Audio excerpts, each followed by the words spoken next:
I use Emotiva BasX, and this particular model is an A-500. It has 5 channels, and 500 is the total number of power that it has. So it's got 5 channels, so if you have all of them going, it's 500 watts, I believe, is how their numbering system works. But it's got brushed finish. The indicator lights are lit up when the unit is powered on. One thing you notice right out of the box, this thing comes in a box within a box, and inside of the inner box, it is wrapped in a nice cover to keep it. It's like a dust cover, and I have used it when I have moved it, and it is a very handy thing to hold on to. You can see the innards inside this unit. The thing you notice immediately is this thing is a heavy thing. It is very heavy. It is very heavily built. And let's look at the back. Hello everyone, Bob here. Today we're going to look at what I use for external amplifiers in my home theater system. Your triggers. You can turn your status LEDs off or on. I like them on. There's your speaker terminals. And I stand corrected on that. There are 700 watts max in this thing. You tell it which, it automatically knows which voltage it's plugged into. And for the pre-outs, this is your inputs. This doesn't have the XLR balance. It's just the unbalanced analog inputs.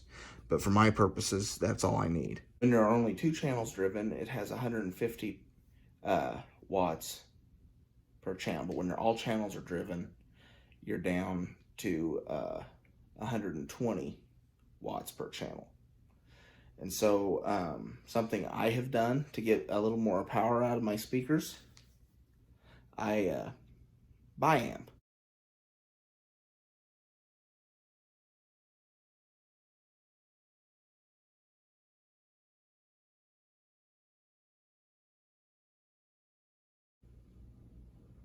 The method I use to buy amp is I take one of these from AudioQuest. This is a female RCA to 2 male inputs.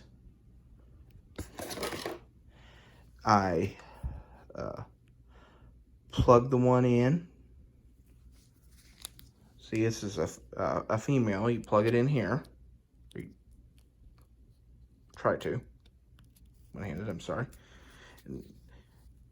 And then you have these 2 right here. And then you plug these in like so. And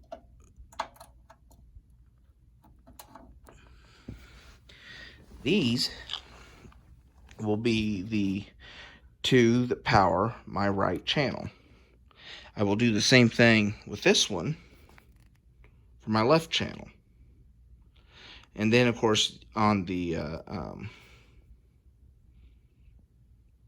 you tell it that you want the pre-outs turned on your particular receiver, and that's how you go about doing that. That is the one drawback to that Denon that I have this hooked to, is that changing the settings in that is a little trickier than it needs to be. That is one area where the Pioneer receivers have it above the Denon and Marantz receivers, as they are much more user-friendly.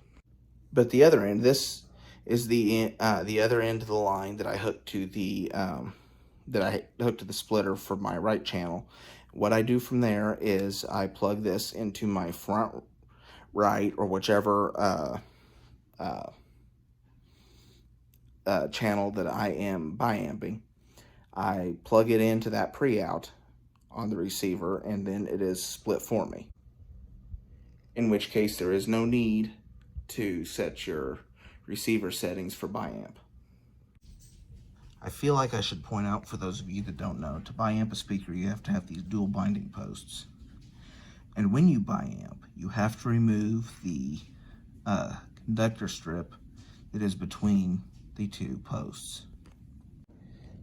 Like so. You just have to make sure that you hook the same line, negative and positive for one line, negative and positive for the other line. You have to keep the lines separate. Overall, the Emotiva power amp, the BasX A-700, has a nice, even, neutral sound, and I have never lacked for power on my home movie viewing experience.